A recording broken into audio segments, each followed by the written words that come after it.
Hey everyone, this is Professor Sana Ansari and welcome back to my YouTube channel. Friends, this is our day 4, episode 4, in which we are going to cover the two most frequently asked questions from the chapter number 4. So, yes, friends, in this video lecture, we are going to cover the two most frequently and most IMP question. One is reciprocal demand and another is offer curve. Okay, so in this video lecture, we're going to do deeply discussion about the reciprocal demand and the offer curve. So now basically the reciprocal demand question is totally based on theory. But when we talk about offer curve, so offer curve is a graphical representation of the reciprocal demand only. So both the questions are similar, but in reciprocal demand, we have to do discussion about the theoretical part, and in offer curve, we need to draw a diagram. Okay, friends. So now let's move further. So we'll talk about what is reciprocal demand. So, in my last three video lectures, I have discussed with you about the chapter number 1, chapter number 2, chapter number 3 and the chapter number 4. So, basically इसमें हमने सीख रखा है कि क्या-क्या चीजें क्या-क्या होती है, ठीक है? सो हम उसके अकॉर्डिंगली कवर करेंगे, हमारी डिस्कशन करेंगे। सो यहाँ पर आपको स्क्रीन पे दिखाई दे रहा होगा कि रेसिप्रोकल डिमांड क्या होता है, किसने दिया है, उसके बारे में मैंने यहाँ पर सब कुछ मेंशन कर रखा है। ठीक है फ्रेंड्स, तो हम पढ़ना स्टार्ट करते हैं। सबसे पहले इस थ्योरी को दिया किसने?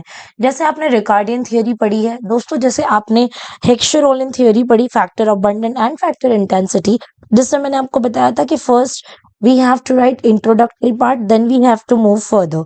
सो उसी तरीके से इस क्वेश्चन में भी दोस्तों हमने सबसे पहले एक इंट्रोडक्शन बनाना है छोटा सा।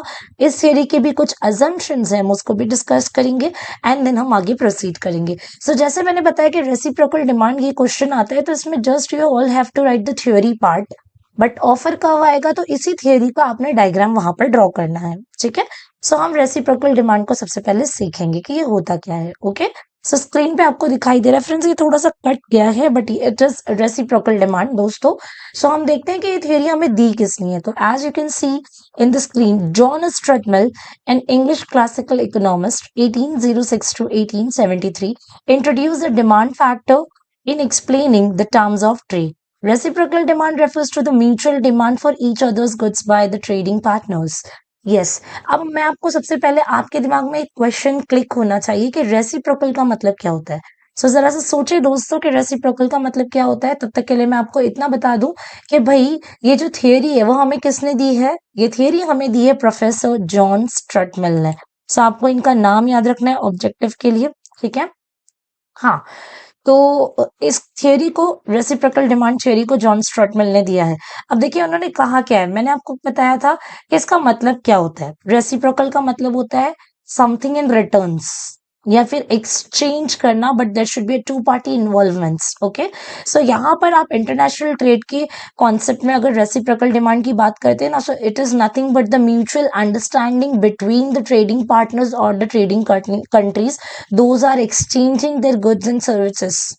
ओके, सो जो भी दो ट्रेडिंग पार्टनर्स है लाइक इंडिया एंड जर्मनी है, अगर ये आपस में कुछ एक्सचेंज कर रहे हैं, मतलब कुछ इंपोर्ट और एक्सपोर्ट कर रहे हैं, सो ये जो म्यूचुअल डिमांड होती है ना इनकी, ये दोनों हो गए ट्रेडिंग पार्टनर्स। जो भी कमोडिटी आइटम्स एक्सचेंज हो रहा है ये हो जाएगा एक्सचेंज गुड्स। बट ये डिमांड कैसे कर रहे हैं? ये हो सकता है कुछ टर्म्स ऑफ ट्रेड रखते होंगे, ये कहते होंगे कि मैं तुझे इतना क्वांटिटी दूंगा और तूने मुझे इतना क्वांटिटी देना है।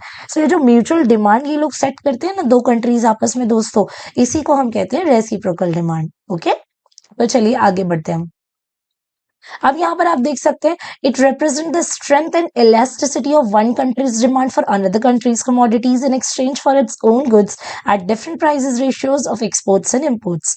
ठीक है, लेट्स टेक एन एग्जांपल। अगर इंडिया और जर्मनी है, ठीक है, इंडिया और जर्मनी में अगर आप देखोगे, सो इंडिया अगर स्पाइसेस बेच रहा है और जर्मनी अगर ऑटोमोबाइल्स बेच रहा है दोस्तों, सो आपको देखना है कि इन दोनों कंट्री में, इन दोनों कंट्री के अलग अलग कमोडिटीज का डिमांड क्या है, इलास्टिसिटी क्या है, इलास्टिसिटी कितना लोग इसका डिमांड करते हैं। फॉर एग्जाम्पल इंडिया जो है जर्मनी में अगर स्पाइसेस बेचेगा, तो जर्मनी देखेगा कि जर्मनी में स्पाइसेस का डिमांड कितना है। और वैसे ही अगर जर्मनी इंडिया में ऑटोमोबाइल बेचना चाहता है, सो इंडिया क्या देखेगा कि ऑटोमोबाइल का डिमांड कितना है। So demand, elasticity of demand के बेसिस पे इंडिया और जर्मनी अपनी म्यूचुअल डिमांड सेट करेंगे कि कि कितना कितना गुड्स जो है एक्सचेंज होगा जर्मनी और इंडिया के बीच में। ओके फ्रेंड्स, तो ये जो म्यूचुअल डिमांड सेट करती है ना कोई भी दो कंट्री आपस में एक दूसरे कंट्रीज की कमोडिटीज का, इसी को हम कहते हैं रेसिप्रोकल डिमांड। सो जैसे मैंने यहाँ पे की वर्ड्स में लिखा है, देखिए the terms of trade essentially depends on. Reciprocal demand में क्या सबसे इंपॉर्टेंट है, कंट्रीज, समझो दो कंट्री है ए और B.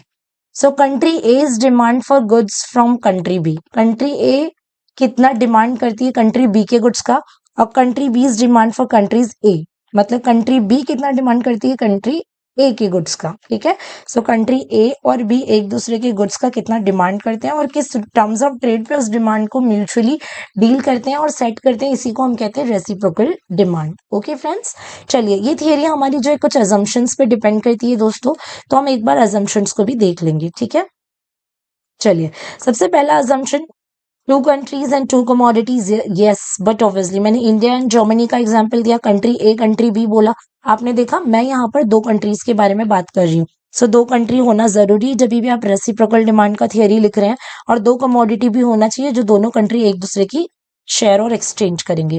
Production is subject to be constant return to scale, मतलब आपको ये मानकर चलना है कि जितना भी प्रोडक्शन होगा वो कांस्टेंट होगा, एक जैसा होगा। ठीक है, उसके बाद जो है दोस्तों, no transportation cost, perfect competition, full employment है, फ्री ट्रेड मानकर चलना है, और कंपैरेटिव कॉस्ट डिफरेंसेस होंगे, तभी तो गुड्स एक्सचेंज हो रहे हैं बिटवीन द कंट्रीज दोस्तों।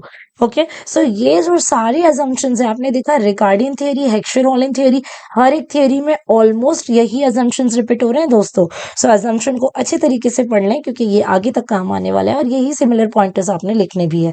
सो चलिए आगे बढ़ते हैं। दोस्तों मैं आपको बता दूं, अगर आपने अभी तक एपिसोड 1, 2, 3 नहीं देखा है, सो डेफिनेटली, और अगर आप आपके एग्जाम बोर्ड एग्जाम का प्रिपरेशन कर रहे हैं, सो डेफिनेटली आप जो है जाएं, सर्च करें और वीडियोस को देखें। अदरवाइज मैं लिंक जो है डेफिनेटली डिस्क्रिप्शन में ऐड कर दूंगी, तो वहां से भी आप गो थ्रू कर सकते हैं। ठीक है, तो चलिए बढ़ते हैं हम आगे।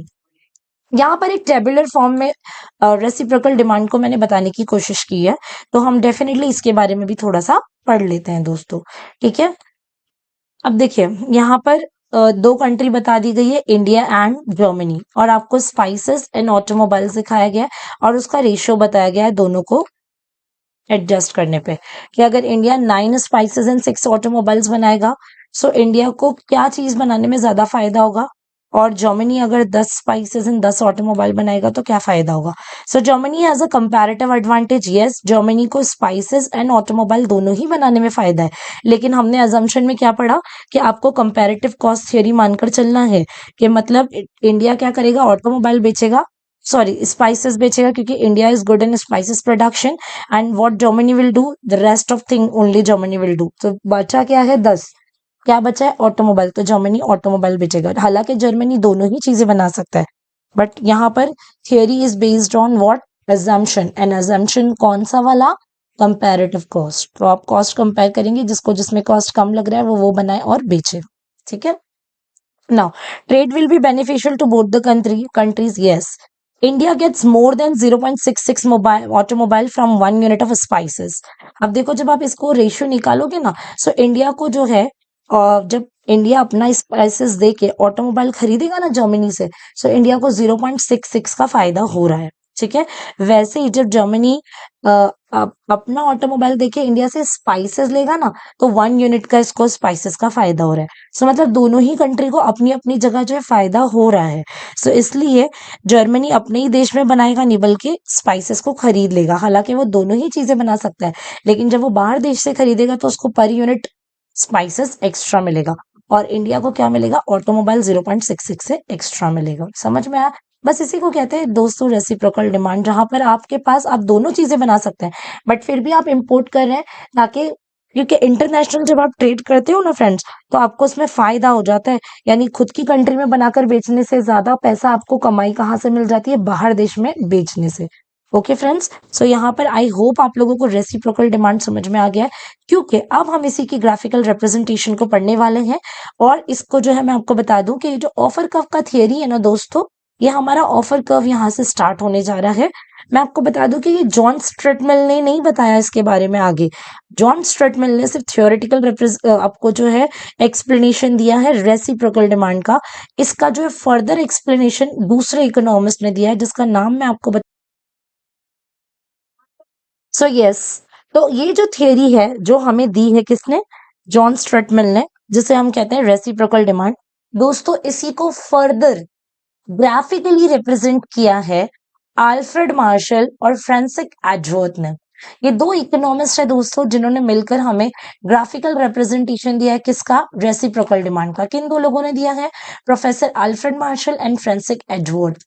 ठीक है, सो जॉन स्ट्रट मिल का रेसिप्रोकल थियोरेटिकल रेसिप्रोकल डिमांड का जो कॉन्सेप्ट है, इसको अल्फ्रेड मार्शल एंड फ्रांसिस एडवर्थ ने मिलकर हमें ऑफर कर्व के रूप में दिया है। ठीक है, अब हम बढ़ते हैं इसके बारे में पढ़ने के लिए। So the offer curve is again explaining us about the mutual demand and understanding between the countries. ठीक है, दो कंट्री आपस में जो भी शेयर कर रही है कमोडिटीज एक दूसरे के साथ, उसी के बारे में यहाँ पर लिखा हुआ है। ठीक है, ओके, सो यहाँ पर हम पढ़ लेते हैं, एक बार मैं आपको बता देती हूँ इसका एक्सप्लेनेशन भी।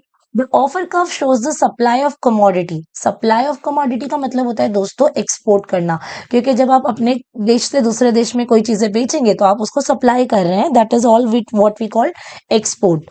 इन terms of demand for another commodity, मतलब दूसरी कमोडिटी से जितना भी दूसरी कंट्री से जो भी आप डिमांड कर रहे हो, दैट इज इम्पोर्ट। ठीक है, सो इन दोनों का ऑफर कर्व दिखाता है कि कौन सी कंट्री कितना ऑफर करती है, कितना दूसरी कंट्री को, और दूसरी कंट्री आपको कितना ऑफर करती है। ठीक है, मतलब कंट्री ए कितना कंट्री बी को ऑफर कर रहा है अपना चीज, कंट्री बी कितना कंट्री ए को ऑफर कर रहा है अपना चीज।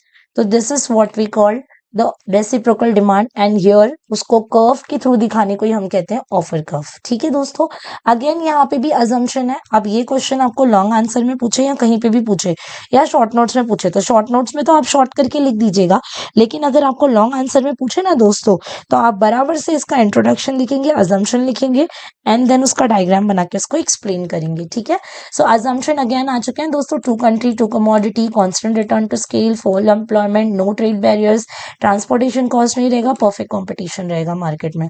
ठीक है, सो अब हम सीखते हैं इसके डायग्राम की तरफ बढ़ते हैं दोस्तों।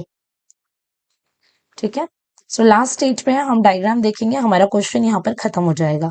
ओके, सो देखिए यहाँ पर ना दो कंट्री ले लिया है, इंडिया एंड रशिया।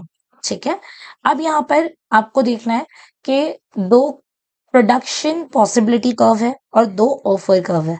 यहाँ पर ये वाला जो आप लाइन देख रहे हैं ना, ये ऑफर कर्व है फ्रेंड। ये जो है ना आप देख रहे हो, ये रशिया का है आर, और ये जो कर्व है ना वो इंडिया का है आर। ठीक है, यानी कि जब दो कंट्री आपस में ट्रेड करेगी, तो आपको यहाँ पर बताया जा रहा है कि रशिया का जो प्रोडक्शन पॉसिबिलिटी कर्व है, रशिया जो एक्सपोर्ट कर रही है वो ये वाला कर्व है, इंडिया कितना एक्सपोर्ट कर रहा है ये वाला कर्व है, और ये दोनों भी जिस पॉइंट पे इंटरसेक्ट कर रहे हैं ना दोस्तों, इसी पर्टिकुलर पॉइंट को हम कहते हैं कि ये एक ऐसा पॉइंट है जिस रेट पे दोनों कंट्री आपस में अपने गुड्स को, या फिर कितना डिमांड जो है इनका इंटरसेक्ट कर रहा है, दोनों कंट्री किस रेट पे और कौन सा डिमांड पे म्यूचुअली अग्री कर रही है ट्रेड करने के लिए। ठीक है, अब आगे बढ़ते हैं। अब आपको पता है कि ये इंटरनेशनल ट्रेड हमारे लिए क्यों जरूरी है, क्यों हम लोग ऑफर कर्व का डायग्राम ड्रॉ करते हैं दोस्तों। सो मैं आपको रीजन बताती चलूं। अब यहाँ पर आपको एक लाइन दिख रही है बी, और ये लाइन दिख रही है ए।